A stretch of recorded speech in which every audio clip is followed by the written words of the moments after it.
When fanfiction became reality, the OmegaVerse phenomenon. A deep dive into ABO, male pregnancy, and the genre that refuses to stay on the page. The lightning strike. There are moments in fan culture when something shifts, when an idea catches fire and spreads so rapidly that within months it's transformed from a single anonymous prompt into a global phenomenon.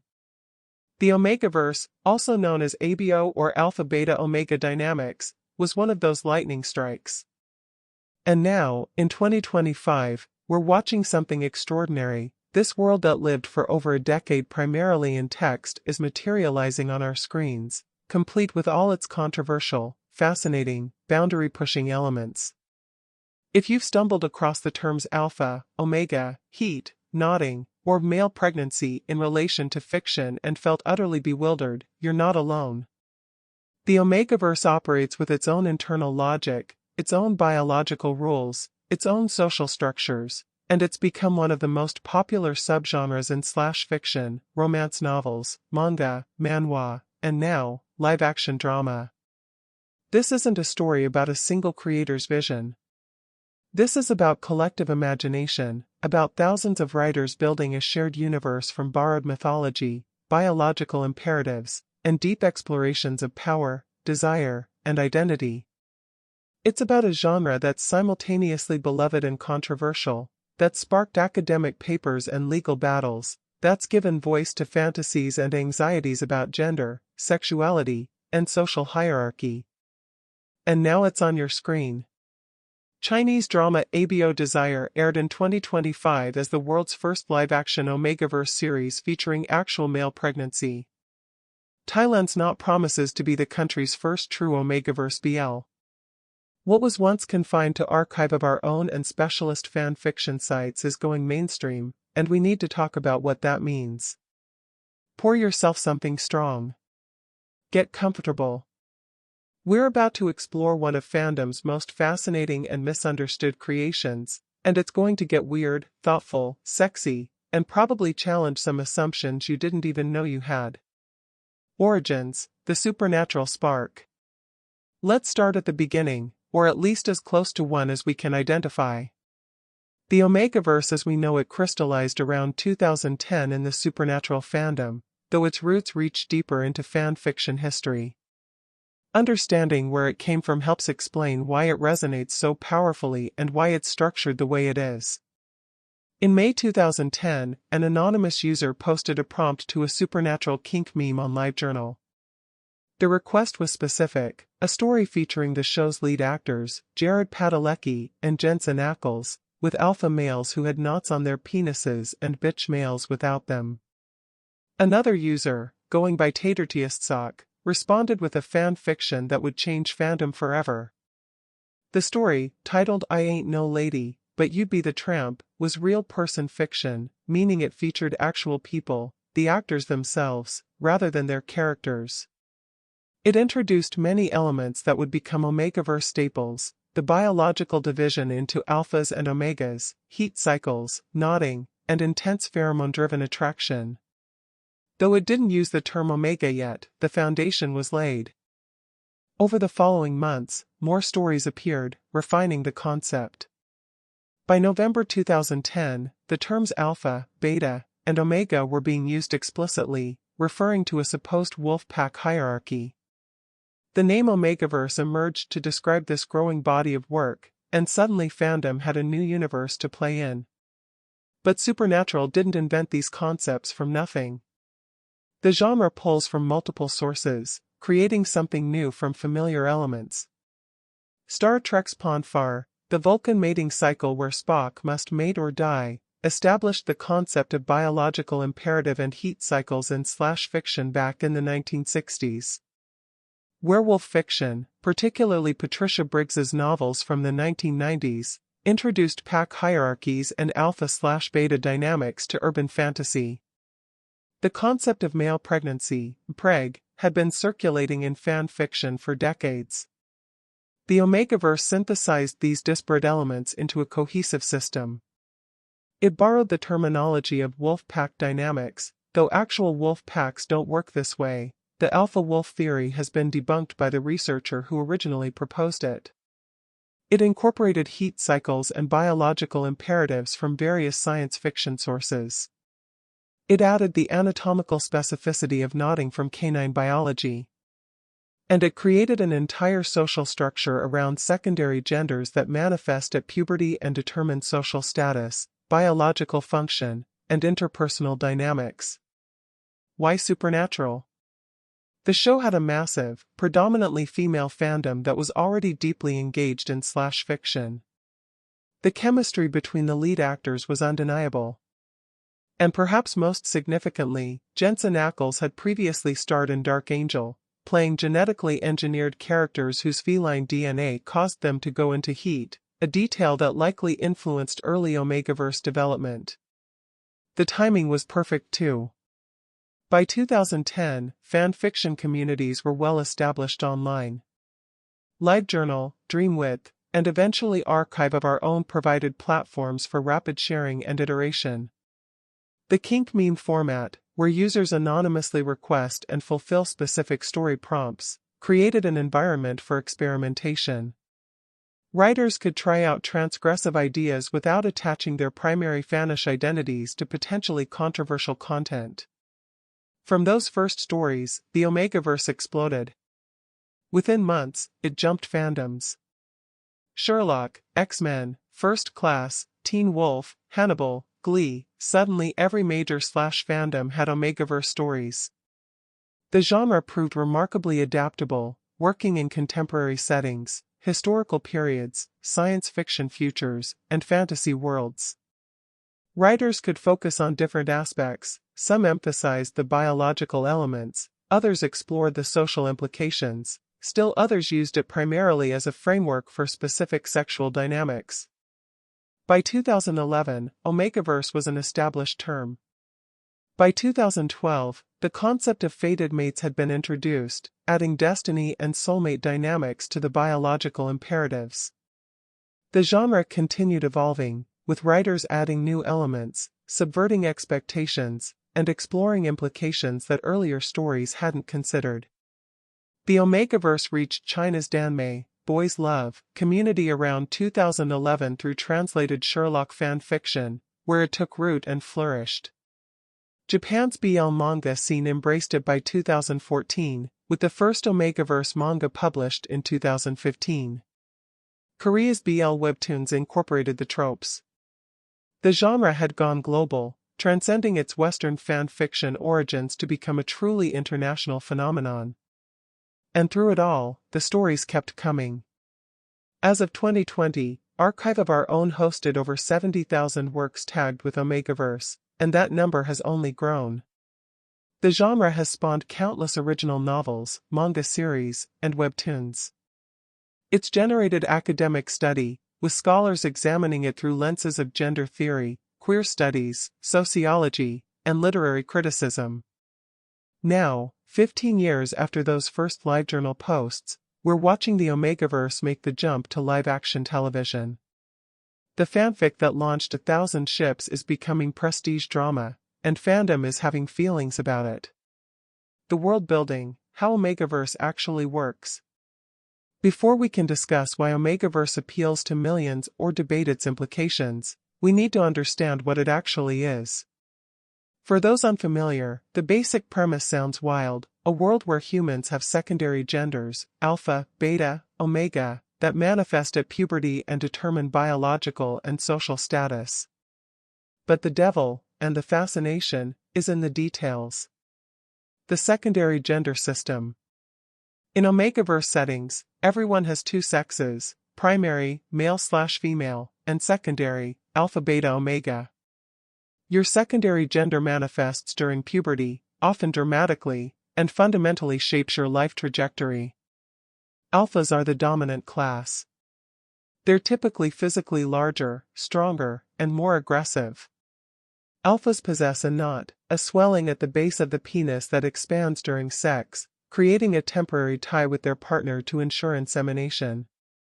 This is drawn directly from canine biology, though in fiction it's given layers of meaning about possession, bonding, and biological imperative. Alphas go into ruts, periods of heightened sexual arousal and aggression where their instincts take over. They produce commanding pheromones that affect those around them, particularly omegas. In most OmegaVerse societies, alphas occupy positions of power and privilege. Betas are the baseline, the normal humans who lack the extreme characteristics of alphas or omegas. They make up the majority of the population, can't go into heat or rut, have more subtle pheromonal signatures, and generally function similarly to how people do in our world. They're often portrayed as the stable middle ground, able to interact with both alphas and omegas without the intensity of biological compulsion. Omegas are the recessive, often oppressed class. Regardless of primary sex, male or female, omegas possess internal reproductive systems that allow them to become pregnant. They experience heats, cycles of intense sexual arousal and fertility where their pheromones become overwhelming to alphas.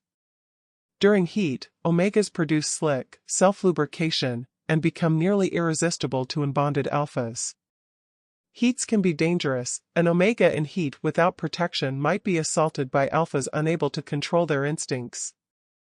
Omegas often face discrimination, being seen as weak, emotional, or existing primarily for reproduction. Special variations. Some OmegaVerse works introduce additional classifications. Enigmas are even rarer and more powerful than alphas, possessing abilities that transcend the normal hierarchy. This shows up prominently in ABO Desire. Some systems include true alphas or pure omegas, individuals whose secondary gender is particularly strong. These variations allow for more complex power dynamics and hierarchies. The biology. The biological mechanics are where OmegaVerse gets specific, and for some, uncomfortable. Male omegas possess both male external genitalia and internal structures, uterus, birth canal, that allow for pregnancy. The exact anatomy is usually left strategically vague, but the premise is clear: male omegas can conceive and carry children, typically delivering via caesarean section, though some works include actual male birth. Knotting, that canine-derived feature, serves multiple fictional purposes. Biologically, it's explained as ensuring conception by creating a seal and keeping partners tied together. Symbolically, it represents loss of control, possession, intense bonding, and vulnerability. The act of knotting someone or being knotted carries enormous emotional and social weight in these stories. Scent is crucial. Everyone has a pheromonal signature, but alphas and omegas have particularly potent scents that communicate status, emotional state, arousal, and availability. An omega's heat produces pheromones that trigger alpha ruts. A paired alpha-omega couple's scents blend. Betas often struggle to detect these scents at all, existing somewhat outside this pheromonal communication system. Bonding bites, marking a partner by biting the gland at the back of their neck during sex, create permanent pair bonds in many OmegaVerse systems. Once bonded, partners become physiologically and emotionally connected, their scents permanently mingled, their heats and ruts sometimes synchronizing. Breaking a bond is depicted as psychologically devastating or even physically impossible. Suppressants are pharmaceutical interventions that suppress heats, muffle pheromones, or dampen biological imperatives.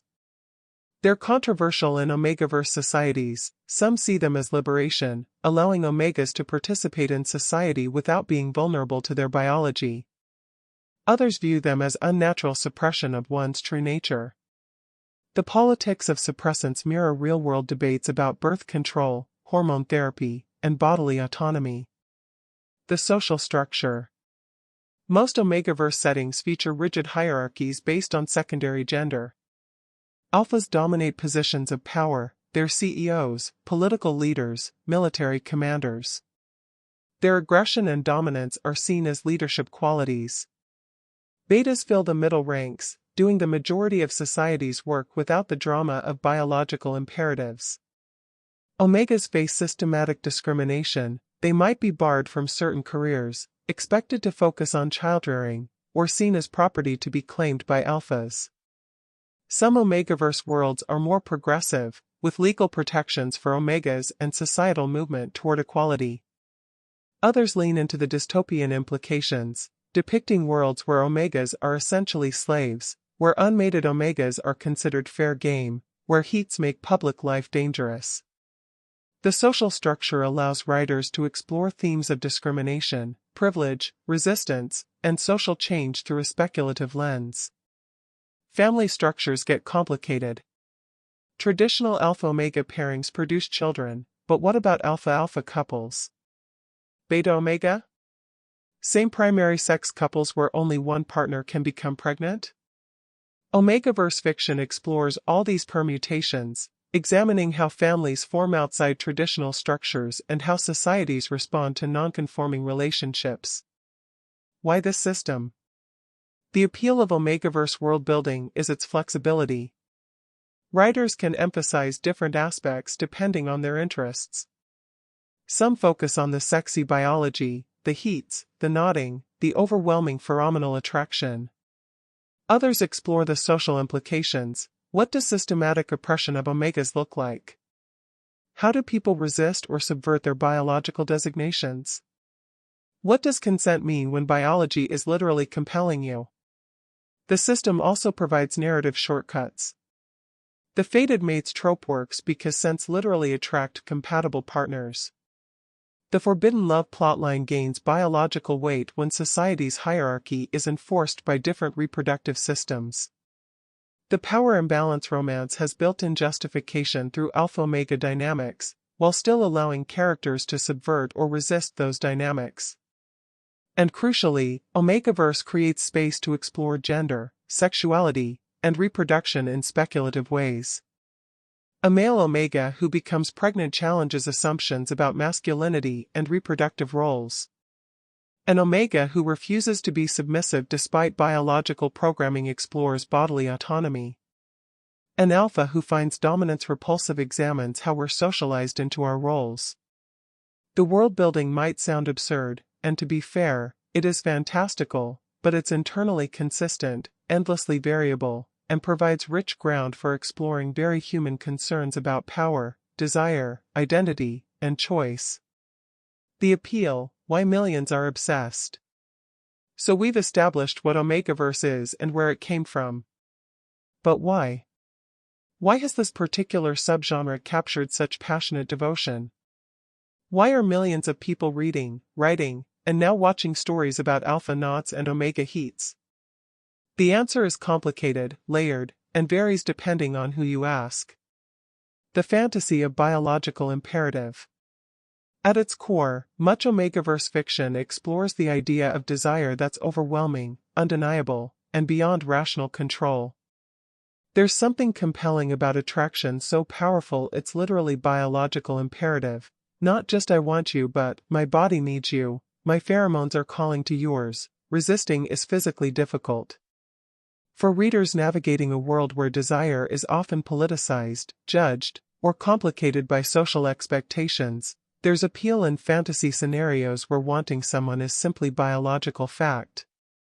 The choice is taken away, and with it, the anxiety. If an alpha goes into rut because an omega's scent is irresistible, that's not a moral failing, that's biology. If an omega needs an alpha during heat, there's no shame in that need. This doesn't mean OmegaVerse erases consent. The best examples grapple seriously with what consent means when biology is compelling. But it does create scenarios where intense desire and need are normalized, where hunger for another person isn't something to hide or feel ashamed about. Power dynamics as safe exploration. OmegaVerse provides a framework for exploring power imbalances in a context that's explicitly fantasy. The alpha-omega dynamic builds power differential into biology. Alphas are literally stronger, more dominant, socially privileged. Omegas are vulnerable, oppressed, subject to biological cycles that can put them at risk. For readers, primarily women and queer people, who exist in a world where power imbalances are reality, OmegaVerse allows exploration of those dynamics in a controlled space. You can read about dominance and submission, about vulnerability and protection, about the erotics of power difference, all in a context that's clearly marked as fantasy. There's no risk of confusing these fictional dynamics with prescriptions for real relationships. Moreover, OmegaVerse allows for subversion. Many stories feature omegas who refuse their prescribed role, alphas who reject dominance, or pairings that flip expected scripts entirely. The genre creates space to both indulge in and critique power dynamics, sometimes simultaneously. Male pregnancy and gender exploration. The male pregnancy element is deeply controversial and one of the genre's most distinctive features. For some, it's a deal-breaker, too weird, too anatomically improbable, too something. For others, it's the point. Male pregnancy in OmegaVerse does several things. It separates reproduction from femininity, showing men as capable of pregnancy and nurturing. It explores what masculinity might look like if divorced from reproductive role. It creates scenarios where male characters must navigate pregnancy, childbirth, and parenthood, experiences usually confined to female characters. And it allows for same-sex pairings that can biologically produce children without requiring female characters or reproductive technology. For transgender and non-binary readers, male pregnancy in fiction can resonate in specific ways. It imagines bodies that don't conform to binary expectations, explores the disconnect between social gender and reproductive capacity, and validates experiences of people whose bodies might not align with societal assumptions. For cisgender women who write and read OmegaVerse, male pregnancy might serve different functions, removing themselves from the pregnancy narrative to explore it from outside, imagining men having to navigate biological realities women face, or simply creating space for queer reproduction in stories centered on male characters. Worldbuilding Sandbox. For writers, OmegaVerse offers extraordinary creative flexibility. The basic framework is established, secondary genders exist, but everything else is negotiable. You can set stories in contemporary cities where omegas fight for civil rights, in fantasy kingdoms where magic interacts with biological dynamics, in space opera where different species have different manifestations of alpha-beta-omega traits, in historical periods reimagined through OmegaVerse lens. Writers can choose which aspects to emphasize. Some focus almost entirely on the romance and sexual dynamics, using the biology as excuse for intensity. Others build complex societies with detailed politics around secondary gender. Still others use OmegaVerse as framework for exploring specific themes: reproductive rights, bodily autonomy, the social construction of gender, resistance to oppression. The genre allows for endless variation while providing common vocabulary. Any reader familiar with OmegaVerse knows immediately what alpha and omega mean, what heats and ruts entail, what knotting involves, no need for extensive explanation. Writers can jump straight into their specific take on the dynamics. The intensity factor. Let's be honest, OmegaVerse can be incredibly sexy. The biological imperatives create scenarios of overwhelming need, desperate attraction, and explosive chemistry. Heat scenes where omegas are overcome with need and alphas lose control tap into fantasies about desire that's all-consuming. Knotting adds a specific physical element that many readers find compelling. The scent-based attraction creates intimacy that goes beyond visual or personality-based appeal. The genre delivers intensity, emotional and sexual, in ways other romance subgenres sometimes don't. When heat hits or rut begins, the stakes feel genuinely high. The biological drive creates urgency, and urgency creates drama. For readers seeking stories where desire burns hot and consequences feel real, OmegaVerse delivers. Community and shared language. Beyond the stories themselves, OmegaVerse has created community. Readers and writers share a specialized vocabulary, an understanding of genre conventions, inside jokes about the more absurd aspects. There's bonding that happens when you can reference self-mocking fan terms and have people immediately understand both the humor and the critique. The genre has generated extensive discussion about consent in the context of biological imperative, about whether OmegaVerse reinforces or subverts heteronormative dynamics, about representation and responsibility, about where the line is between transgressive fantasy and harmful content. These conversations build investment and community beyond individual stories. Filling a gap.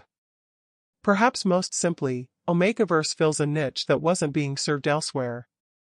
It provides male pregnancy storylines for readers who want them. It offers explicit, unapologetic explorations of power dynamics in sexual relationships. It centers queer relationships while allowing for biological reproduction. It creates space for fantasies about overwhelming attraction and fated mates and losing control, fantasies that mainstream romance often judges or sanitizes. For the millions who have embraced OmegaVerse, writing it, reading it, drawing it, and now watching it, the genre offers something they weren't finding elsewhere. And now that it's making the jump to screen, we're about to see whether that appeal translates beyond the page. The controversy, problems and pushback. We can't discuss OmegaVerse honestly without addressing its controversies, and there are many. The genre has faced sustained critique from within and outside fandom, and these criticisms deserve serious engagement. OmegaVerse is fascinating, but it's also deeply problematic in ways that matter. Fetishization and objectification. The most common criticism is that OmegaVerse fetishizes gay relationships and male bodies for straight female consumption. The genre is overwhelmingly written by women, for women, featuring relationships between men, one of whom can get pregnant, creating a proxy for heterosexual reproduction. Critics argue this reduces queer identities to fantasy material, stripping away the reality of LGBTQ+ experiences in favor of titillation. The male pregnancy element particularly draws fire. Some view it as a way for writers to have their cake and eat it too, the appeal of male-male romance combined with the pregnancy plotlines traditionally associated with heterosexual stories. The critique suggests that OmegaVerse treats male bodies as objects for fantasy rather than representations of real people. There's validity to these concerns. Much OmegaVerse does exist primarily for erotic satisfaction of its, largely female, readership. When male pregnancy is deployed without consideration for real transgender men who can and do become pregnant, when the focus is exclusively on the sexual appeal rather than the human experience, the fetishization critique holds weight. However, defenders note that fantasy and fetishization aren't identical. Having sexual fantasies about fictional scenarios doesn't automatically translate to viewing real people as objects. Many OmegaVerse readers maintain clear distinctions between fiction and reality, fantasy and prescription. Biological essentialism and gender. OmegaVerse literally builds social hierarchy on biological sex characteristics. Alphas are dominant because biology makes them so. Omegas are submissive, nurturing, and vulnerable because of their reproductive systems.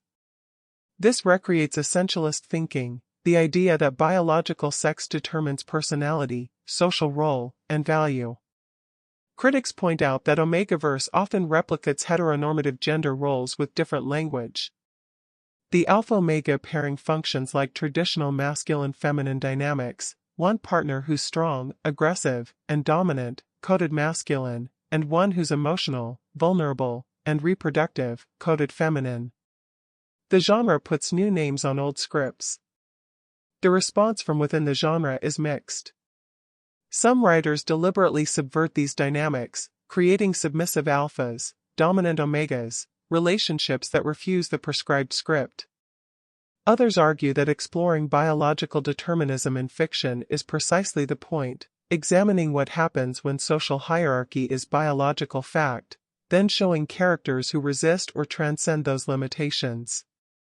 But the criticism stings because it's partially true. Much OmegaVerse does recreate traditional gender roles, and the biological justification can make those roles seem more natural or inevitable than equivalent dynamics in other fiction. Consent in the context of biological imperative. Here's where things get ethically thorny. In OmegaVerse, characters literally lose control due to biology. An alpha in rut might become aggressive, possessive, unable to resist an omega's scent. An omega in heat might be overcome with need, unable to make rational decisions, vulnerable to anyone nearby. What does consent mean in these circumstances? The worst OmegaVerse fiction treats assault as inevitable or romantic. An alpha forces himself on an omega in heat, and this is presented as passion rather than violation. The biological imperative becomes excuse for erasing consent, and some stories romanticize scenarios that in any other context would clearly be sexual assault. Better OmegaVerse fiction grapples seriously with these issues. Characters take suppressants to maintain control. Alphas remove themselves from situations where they might hurt others. Omegas build support systems to stay safe during heats. The stories acknowledge that biological drive doesn't erase moral responsibility, that consent requires capacity, that vulnerability creates obligation for stronger parties to exercise restraint. But the tension remains. How do you write about overwhelming biological attraction without romanticizing assault? How do you acknowledge the appeal of losing control fantasies while maintaining ethical clarity about consent? OmegaVerse hasn't always found good answers, and the genre's treatment of consent varies wildly between responsible and deeply troubling. Exclusion of women. Many OmegaVerse stories are set in worlds where women barely exist. When 84% of OmegaVerse fiction on Archive of Our Own focuses on male-male relationships, often in settings where female characters are absent or peripheral, it raises questions about misogyny within fandom. Critics argue that creating worlds where men can get pregnant eliminates the need for female characters, erasing women from narratives to focus exclusively on men. This happens in a larger cultural context where women's stories are already undervalued, where female characters in media are frequently sidelined in favor of male characters. OmegaVerse erasure of women, even in fantasy, can feel like fandom replicating the same patterns that marginalize women everywhere else. The counterargument is complex. Some note that slash fiction generally, not just OmegaVerse, centers male characters because source material gives those characters more development, more screen time, more interesting dynamics. Others point out that women writing men might be a form of exploration or escape from having to write yet another female character whose every choice will be judged through sexist lens. Still others argue that OmegaVerse allows women to explore pregnancy, family formation, and domestic life without centering female bodies that are already subject to intense social scrutiny. Writing about male pregnancy removes the fraught politics of female reproduction from the equation. But the critique about women's erasure in OmegaVerse remains uncomfortable and worth sitting with. When the genre's response to wanting pregnancy plotlines is "let's make men pregnant" rather than "let's write compelling stories about women," what does that say? The Addison Kane lawsuit. No discussion of OmegaVerse controversy is complete without mentioning the legal battle that put the genre in mainstream news. In 2018, author Addison Kane claimed that another author, Zoe Ellis, had plagiarized her OmegaVerse novel. Kane filed DMCA takedowns and sued, essentially claiming ownership over common OmegaVerse tropes. The case was absurd. Kane was attempting to copyright elements that were established fanfiction tropes long before her book existed. The lawsuit became a cautionary tale about attempting to own communal creative property, about the conflict between transformative fandom culture and commercial publishing, about what happens when someone tries to claim they invented something that was built collectively. The case ultimately failed, but it exposed tensions within the genre. As OmegaVerse moved from fanfiction to commercial publishing, questions arose about ownership, credit, and the monetization of community-created content. Who has the right to profit from tropes that anonymous fanfiction writers developed collectively? What happens when community creativity meets capitalism? Real-world impact on LGBTQ+ people. Perhaps the most serious concern is whether OmegaVerse causes real-world harm to LGBTQ+ communities. Does fiction that treats queer relationships as biological imperatives reinforce harmful stereotypes? When straight women profit from gay romance without meaningful engagement with actual queer lives, is that exploitative? Do OmegaVerse stories that erase the challenges of LGBTQ+ existence make it harder for people to understand real issues facing queer communities? There's no simple answer. Some LGBTQ+ people love OmegaVerse, finding genuine comfort or recognition in the stories. Others view the genre as fetishizing and harmful, as straight women's fantasies that appropriate queer identities without understanding or caring about real queer experiences. The truth is probably contextual. OmegaVerse itself isn't inherently harmful or helpful, it depends on how specific stories are written, how readers engage with them, and what impact they have on attitudes and understanding. A thoughtful OmegaVerse story that treats characters with respect and grapples with its own implications might do more good than harm. A thoughtless story that romanticizes assault and reduces queer identity to biological function likely does the opposite. From page to screen, the live-action revolution. And now, after 15 years of existing primarily in text, OmegaVerse is becoming real, or at least as real as drama gets. The arrival of live-action OmegaVerse series marks a watershed moment, transforming niche fanfiction trope into mainstream media. And it's already changing everything. ABO Desire, the Chinese groundbreaker. In July 2025, ABO Desire premiered as the world's first live-action OmegaVerse series with actual male pregnancy. Let that sink in. China, a country with strict censorship of LGBTQ+ content, where BL series are regularly pulled mid-airing or forbidden entirely, produced an OmegaVerse drama. With male pregnancy. With full commitment to the genre's core elements. The show, adapted from Nong Jian's novel Desire, follows Xing Xiaoyu, an alpha CEO of a pharmaceutical company, and Hua Yong, an omega from a rival business hiding a secret. The series doesn't shy away from OmegaVerse elements. It includes suppressants, heat cycles, pheromones, societal discrimination against omegas, and yes, explicit male pregnancy. What makes ABO Desire even more remarkable is its existence at all. The series was registered and filmed in Taiwan and Hong Kong specifically to avoid China's censorship apparatus, but it features Chinese actors and was marketed to Chinese audiences. Shows like Addicted were pulled mid-broadcast for merely depicting gay relationships. Guardian had its ending altered to erase the romantic conclusion. And yet somehow ABO Desire exists, complete with male pregnancy and biological caste systems. The production quality surprised viewers accustomed to OmegaVerse existing only in text.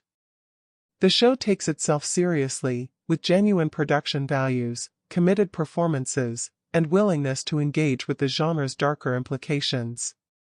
Hua Yong is portrayed as a master manipulator with hidden depths. This isn't sanitized romance but rather psychological thriller wrapped in OmegaVerse trappings. Fan response has been volcanic. For readers who've consumed OmegaVerse fiction for years, seeing it manifested on screen feels like vindication. This genre they've loved in private is now public, real, undeniable. The fact that it includes actual male pregnancy representation, that it doesn't pull punches or water down the premise, has readers celebrating what they're calling a miracle. But ABO Desire also sparked anxiety. Will it finish airing or will censorship catch up? Will the show do justice to the source material? Does live-action OmegaVerse work, or is it better in text where readers can fill gaps with imagination? The series has become a test case. Can OmegaVerse translate to screen successfully? Early episodes demonstrate that yes, it can. The show uses visual language to convey pheromones and attraction, color grading shifts, atmospheric effects, close-ups on physical reactions. It treats the OmegaVerse world-building seriously, establishing the social hierarchy and its implications without excessive exposition. And crucially, it commits to the premise without embarrassment, trusting viewers to meet it where it is. Knot, Thailand's bold entry. Not to be outdone, Thailand announced Knot in October 2025 as its first true OmegaVerse BL starring the popular boat pairing, boat Yongyut and Pasakorn. The series promises full commitment to the genre, heat cycles, knotting, male pregnancy, the complete OmegaVerse package. Thailand occupies an interesting position in BL production. The country has become the world leader in BL dramas, with massive domestic and international audiences. Shows like Kim Portia and Love in the Air have pushed boundaries on explicit content, but they've largely stayed within recognizable reality. Knot represents Thailand's willingness to venture into more fantastical territory. The announcement teaser leaned into OmegaVerse intensity. Alpha hunts with the hunger of possession, Omega submits in the shadow of fate. But when love pierces the divide, who then wears the mark of prey? The tagline signals that Knot won't sanitize the power dynamics or pull punches on the genre's darker implications. Thailand's production has advantages over China's. No censorship means Knot can be as explicit as desired, important for a genre where pheromones, heats, and knotting are core elements that require some level of physical depiction. Thai BL productions have already established comfort with intimate scenes and mature content, so Knot can build on that foundation. But Thailand is also navigating new territory. Pitbabe borrowed OmegaVerse terminology but stripped out the actual biological elements: no heats, no male pregnancy, no knotting. It used alpha as metaphor for characters with special abilities rather than secondary gender. Thai productions have thus far been hesitant to commit fully to speculative elements that might alienate mainstream audiences. Knot promises to be different. The first real OmegaVerse tagline is pointed, signaling that this show will deliver what Pitbabe didn't. Fans are both excited and nervous, excited to see full OmegaVerse on screen with quality production, nervous that Thai companies might lose courage and water it down. The casting of Bodot adds another layer.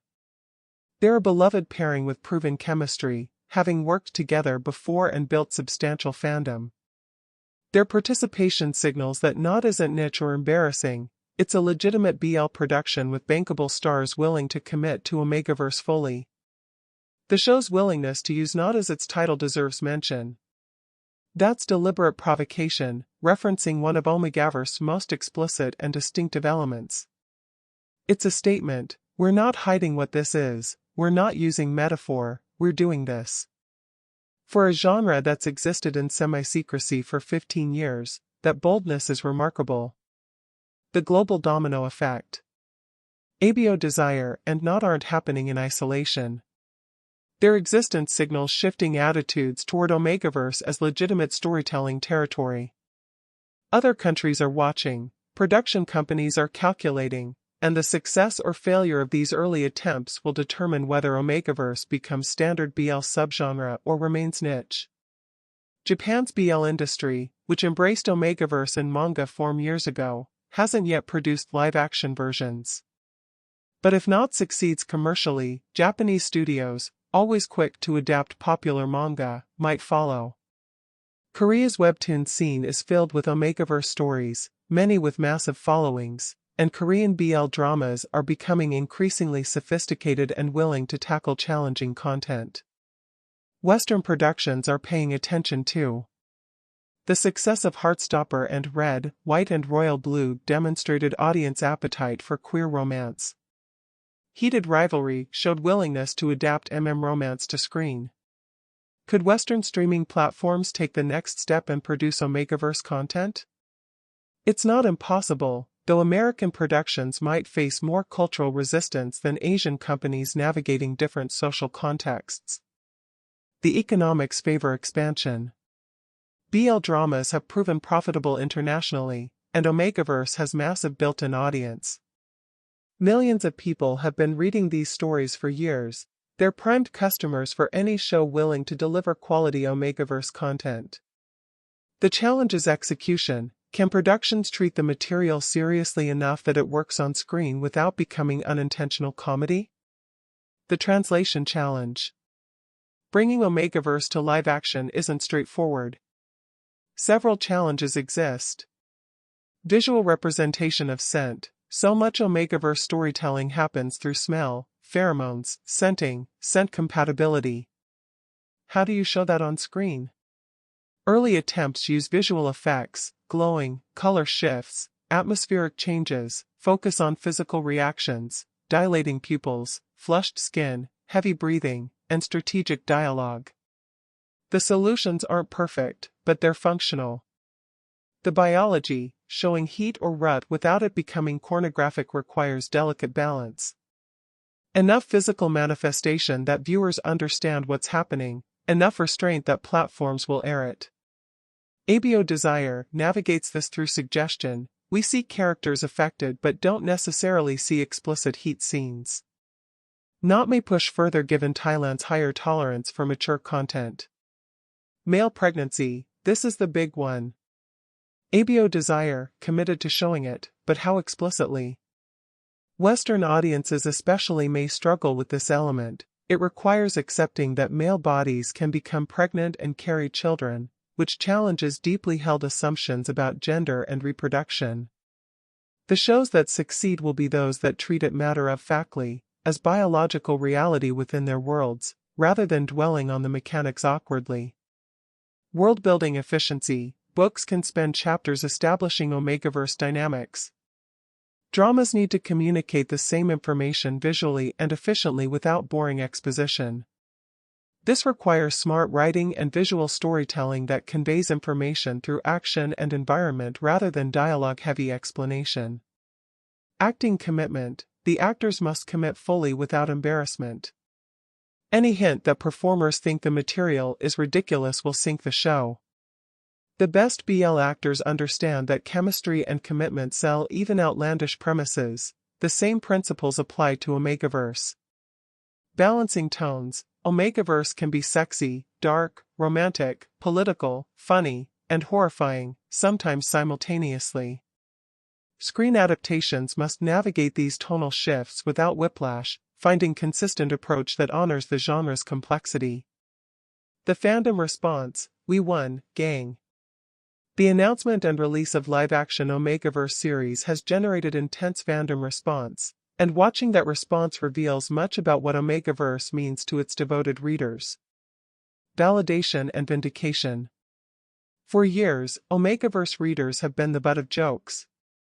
You read what? With what biology? The genre's more outlandish elements, male pregnancy, knotting, biological caste systems, made it easy target for mockery. Readers often kept their OmegaVerse consumption private, knowing mainstream fandom would judge them for it. The arrival of big-budget productions taking OmegaVerse seriously feels like vindication. We Won, Gang became a rallying cry across social media when ABO Desire premiered.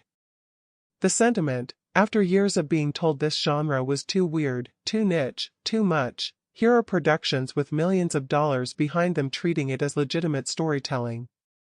There's genuine emotion in the response. Readers are posting about crying when they saw male pregnancy depicted on screen, about feeling seen after years of loving a genre that existed only in text, about the surreal experience of watching something they've imagined for years manifested in reality. The validation isn't trivial. When culture tells you your interests are shameful or ridiculous, seeing them treated seriously matters. Anxiety and protection. But alongside celebration runs anxiety. Fans are deeply protective of OmegaVerse, aware of its vulnerability to mockery and concerned about what mainstream attention might bring. Will casual viewers understand what they're watching, or will they arrive with expectations OmegaVerse can't meet? Will the shows become punchlines, jokes about the weird genre with male pregnancy? There's anxiety too about whether shows will do justice to source material. Readers have specific expectations. They know what makes OmegaVerse work. They've seen countless variations. They can identify what feels authentic to the genre versus what's just using its terminology. Productions that water down OmegaVerse or treat it as joke rather than sincere framework risk alienating the core audience. The concern about fetishization resurfaces differently here. In text, readers controlled their experience. They chose what to read, could skip content that crossed lines, could engage with work that challenged problematic elements while avoiding work that embraced them. With major productions, that control disappears. What if these shows reinforce the worst criticisms of OmegaVerse? What if they treat Omegas as objects, romanticize assault, reduce complex dynamics to simple dominance fantasies? Fans are also worried about actors. The men playing Omegas will face intense scrutiny, potentially negative attention, questions about their willingness to portray pregnancy or submission. The branded pair system in BL means these actors might be expected to maintain OmegaVerse dynamics off-screen for fanservice. That's potentially uncomfortable for everyone involved. Community cohesion. The live-action moment has energized OmegaVerse community. Fans are creating guides for newcomers. Here's what OmegaVerse is, here's what to expect, here's the history and context. They're sharing favorite fanfics that newcomers might enjoy after watching shows. They're defending the genre against critics while also engaging in self-aware conversation about its problems. There's beautiful chaos in watching longtime OmegaVerse readers welcome confused newcomers. Yes, there's male pregnancy. Yes, there's nodding. No, it's not just corn, well, some is, but there's also complex world-building and political commentary. Just go with it. The community is being generous with explanations while maintaining the irreverent humor that characterizes OmegaVerse fandom. Social media has exploded with OmegaVerse content, fan art, memes, discussions, recommendations.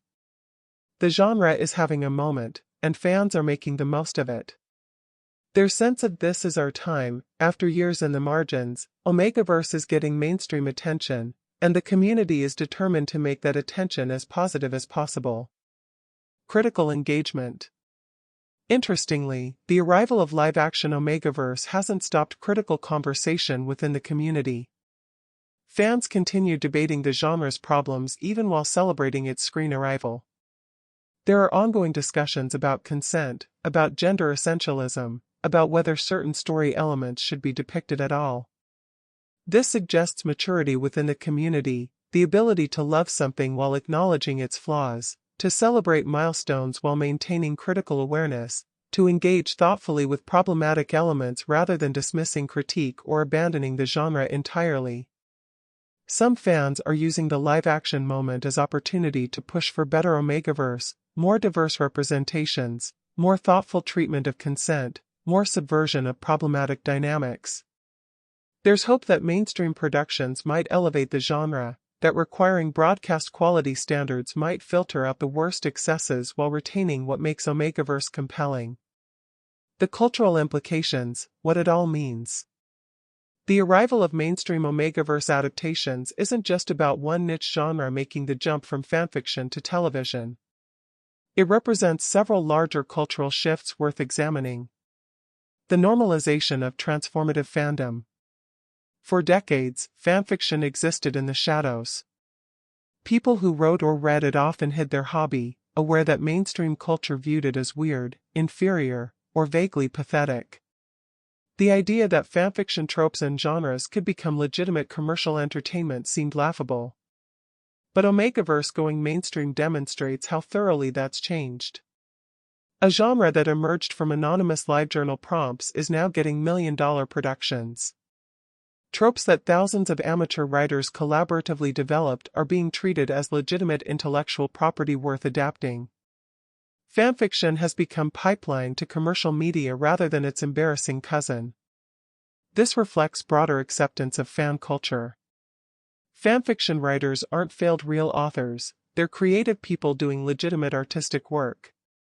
Fanfiction genres aren't lesser categories, they're innovative storytelling that mainstream media is now catching up to. The hierarchies that once separated professional from amateur, literary from genre, acceptable from embarrassing are collapsing. Queerness in speculative fiction. OmegaVerse is explicitly queer even when written by straight authors. Its existence as major commercial genre signals expanding space for queer speculative fiction. Science fiction and fantasy have long been domains for exploring identity and social structures through speculative lens, but they haven't always been welcoming to queer narratives. OmegaVerse forces mainstream engagement with queer biology, queer families, queer social structures. It normalizes male pregnancy, non-heteronormative attraction, diverse family formations. Even when written imperfectly, even when created for non-queer audiences, OmegaVerse expands cultural imagination about what queer life might look like. The genre also opens conversations about biological determinism, gender construction, and the relationship between biology and identity, all relevant to real queer and trans experiences. While OmegaVerse often gets these conversations wrong or oversimplifies them, having the conversations at all within mass entertainment is significant. Asian media dominance in global romance. It's worth noting that live-action OmegaVerse is coming from Asian productions, not Western ones. This continues a pattern where Asian media, particularly Japanese manga, Korean webtoons, Thai dramas, and Chinese novels, are driving innovation in romance and queer content globally. Western media has been slower to embrace explicit queer romance, male pregnancy storylines, or the kind of melodramatic intensity that characterizes much BL content. Asian productions have been bolder, more willing to experiment, faster to respond to audience demand. The result is that Asian creators and production companies are shaping global romance genre in ways Western media isn't. This represents a shift in cultural soft power. Historically, American and European media dominated globally. Now, Asian creative industries are producing content that attracts massive international audiences, influences global fandoms, and sets trends that Western media follows. OmegaVerse going mainstream via Chinese and Thai productions rather than American ones demonstrates this shift clearly. The business of niche content. The economic model behind OmegaVerse adaptations is instructive. These aren't broad audience productions hoping to appeal to everyone. They're targeted content for specific, known audiences, audiences that have proven their dedication through years of engagement with written OmegaVerse. This represents sophisticated understanding of how modern media consumption works. Instead of trying to create content with mass appeal, productions can succeed by serving passionate niche audiences. Streaming platforms enable this. You don't need everyone to watch, you need enough dedicated viewers to justify production costs. OmegaVerse has built an audience of millions who've been consuming this content for 15 years. They're primed customers who will watch, rewatch, buy merchandise, attend fan events, and generate social media buzz. Productions don't need to explain or justify OmegaVerse to them, they can jump straight into delivering what this audience wants. This model could reshape entertainment industry. Rather than chasing broadest possible appeal, studios might increasingly target dedicated niche audiences, producing content that serves specific communities excellently rather than content that appeals to everyone moderately. OmegaVerse adaptations are test cases for this approach. Challenging biological assumptions. At its core, OmegaVerse challenges fundamental assumptions about sex, gender, and reproduction. By depicting male pregnancy as biological fact, by separating reproduction from femininity, by creating social hierarchies based on secondary genders rather than primary sex, the genre asks viewers to question naturalized assumptions about how bodies and societies work. This is politically potent even when not intended that way. In contexts where transgender rights are under attack, where reproductive freedom is contested, where gender roles are being renegotiated, fiction that imagines different biological and social possibilities matters. OmegaVerse doesn't directly engage these debates, it's fantasy, not political treatise, but it expands imaginative space for thinking about gender and bodies differently. The fact that mainstream productions are depicting male pregnancy, treating it as normal within fictional universes, normalizes the concept for massive audiences. Some of those viewers will be transgender men who can become pregnant, for whom this representation matters personally. Others will simply have their assumptions about reproduction and gender challenged by seeing something that seemed impossible treated as matter of fact. The future, where we go from here. So where does OmegaVerse go from here? The genre has made the jump to mainstream television, but what happens next determines whether this is flash and pan trend or permanent expansion of what's possible in romantic and speculative fiction. Diversification and sophistication.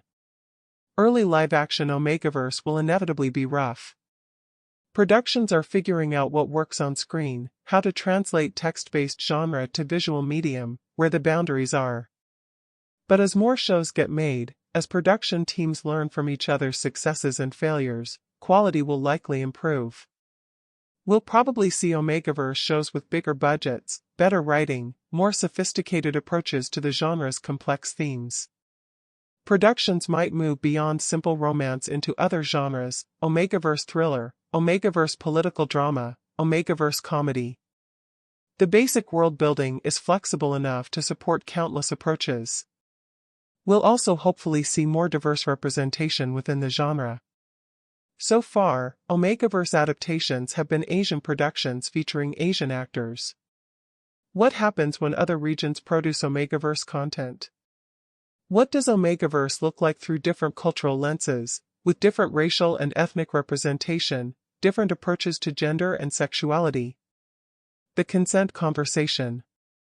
As OmegaVerse becomes more visible, the conversations about consent within the genre will intensify. Productions will face scrutiny about how they depict biological imperative, whether they romanticize assault, how they handle vulnerability and power imbalance. This pressure might be good for the genre. It could push productions toward more thoughtful engagement with consent, toward portraying characters who navigate biological drives while maintaining moral responsibility, toward acknowledging that biological imperative doesn't erase the need for communication and respect. Or it could lead to sanitization, productions so worried about criticism that they strip away the genre's transgressive elements, turning OmegaVerse into generic romance with alternative terminology. That would be unfortunate, as OmegaVerse's willingness to engage with uncomfortable desires and power dynamics is part of what makes it interesting. Mainstream acceptance or continued niche? Will OmegaVerse break through to genuine mainstream acceptance, or will it remain niche content for dedicated fans? The answer probably depends on execution. If early productions are high quality, thoughtful, and treat the material with appropriate seriousness, OmegaVerse could gain broader audience. If they're poorly made or become objects of ridicule, the genre might retreat to text. There's precedent for both outcomes. Vampire romance was once niche genre that Twilight made mainstream, for better or worse. Superhero content went from comic book stores to dominating global cinema. But other genres have remained niche despite attempts at mainstream breakthrough. OmegaVerse faces specific challenges. The male pregnancy element is radical in ways that might prevent full mainstream acceptance. Western audiences especially might struggle with premises that challenge fundamental assumptions about gender and reproduction. The genre might find its audience primarily in Asian markets while remaining more niche elsewhere. The impact on written OmegaVerse. Live-action adaptations will inevitably influence written OmegaVerse. Seeing shows will inspire new fanfiction and original fiction. Visual depictions will shape how future writers imagine and describe OmegaVerse elements. Production decisions about what works on screen might influence what writers include in text. But written OmegaVerse will likely maintain advantages. Text allows for internal monologue, for more explicit content, for world-building complexity that visual media can't always match. Fanfiction's free-flowing, experimental nature enables attempts that commercial productions couldn't risk. We might see interesting feedback loop, shows inspiring new written works, successful written works getting adapted, adaptations influencing how people write OmegaVerse, creating cycle of cross-pollination between media. Academic and cultural analysis. As OmegaVerse gains visibility, academic attention will increase. Scholars studying gender, sexuality, fan culture, and speculative fiction will engage with the genre more seriously.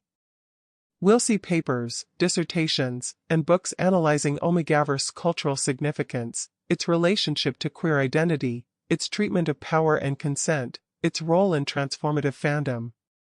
This academic attention will influence how the genre is understood and discussed. The framework scholars develop for analyzing OmegaVerse will shape conversations within and about the genre. This could be productive, bringing theoretical sophistication to understanding what OmegaVerse does and means, or it could lead to overinterpretation that misses what fans actually value about the genre. The legal and commercial questions. As OmegaVerse becomes commercially valuable, legal and ethical questions will intensify. Who owns these tropes that emerged collectively from anonymous fanfiction? Can anyone claim rights to OmegaVerse elements? When fanfiction writers see their specific innovations appear in commercial productions without credit or compensation, what recourse do they have? These questions don't have easy answers. Fanfiction exists in legally gray areas, built on copyrighted characters and worlds. But OmegaVerse emerged independently of any specific source material. It's genuinely transformative, community-created content. The fact that it's now being commercialized raises questions about fairness, attribution, and the relationship between fan creativity and commercial exploitation. We might see attempts to formalize some of these questions, perhaps guidelines about crediting OmegaVerse fanfiction origins, perhaps revenue-sharing models, perhaps community agreements about what's acceptable when adapting community-created genres. Or we might see continued tension as commercial interests clash with fanish values around collective ownership and free sharing. The midnight truth. And so we arrive at the quiet hours again, when we can speak honestly about what draws us to these stories, about why OmegaVerse, for all its absurdity and controversy, resonates so deeply with millions. Perhaps it's because OmegaVerse dares to imagine different ways of being human. It asks what if about fundamental aspects of existence, sex, gender, reproduction, desire, social organization, and follows those questions to their logical conclusions. That imagination, that willingness to reimagine everything, is itself valuable. Perhaps it's because OmegaVerse creates space for fantasies that mainstream culture doesn't accommodate. Fantasies about overwhelming desire that's beyond rational control. About power dynamics that are explicitly unequal but navigated consensually. About biological imperatives that create both vulnerability and strength. About men being pregnant and vulnerable and powerful simultaneously.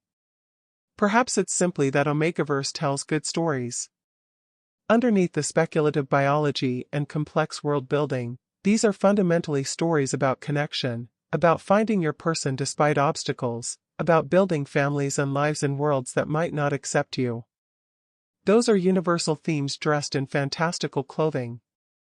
For the readers who've loved OmegaVerse for 15 years, seeing it materialize on screen feels like witnessing magic. Something that existed in their private reading, in their imaginations, in late-night conversations with fellow fans, is suddenly real, visible, undeniable, public. The genre they defended against mockery is being treated seriously by major productions with substantial budgets. For newcomers encountering OmegaVerse through these shows, it's an introduction to one of fandom's most creative and polarizing inventions. Some will find it too weird, too much, too outside their comfort zones. Others will fall down the rabbit hole, discovering a genre rich with possibility and passionate community. Whatever happens next, whether OmegaVerse becomes mainstream or remains niche, whether these early adaptations succeed or fail, whether the genre continues evolving or calcifies into formula, this moment marks something significant. Fanfiction has produced something powerful enough to reshape commercial media. Community-created genres are being treated as legitimate artistic territory. The boundaries between professional and amateur, between acceptable and too weird, between mainstream and niche are shifting. OmegaVerse emerged from anonymous prompts on LiveJournal in 2010. 15 years later, it's a multi-million-dollar production category with global audience. That transformation says something profound about creativity, community, and what stories culture decides to value. So whether you're a longtime OmegaVerse devotee or someone who just stumbled into learning about alpha knots and omega heats, welcome to the moment when fantasy became reality, when the genre that refused to stay on the page demanded to be seen, when millions of fans collectively said this is what we want and culture finally listened. The OmegaVerse revolution is here. It's weird, it's controversial, it's fascinating, and it's absolutely not going anywhere. The genre that was too strange for mainstream has crashed through the gates and planted its flag, and we're all about to discover whether the world is ready for what it's been building in the margins. Sweet dreams. May they be filled with the particular intensity of biological imperatives, the fascinating complexity of alternative hierarchies, and the knowledge that somewhere in the world, someone is writing an OmegaVerse story that will eventually change everything again. Now go forth and decide whether you're brave enough to watch actual OmegaVerse drama. The fans are waiting with popcorn and knowing smiles, ready to welcome you to the most fascinating mess fandom ever created,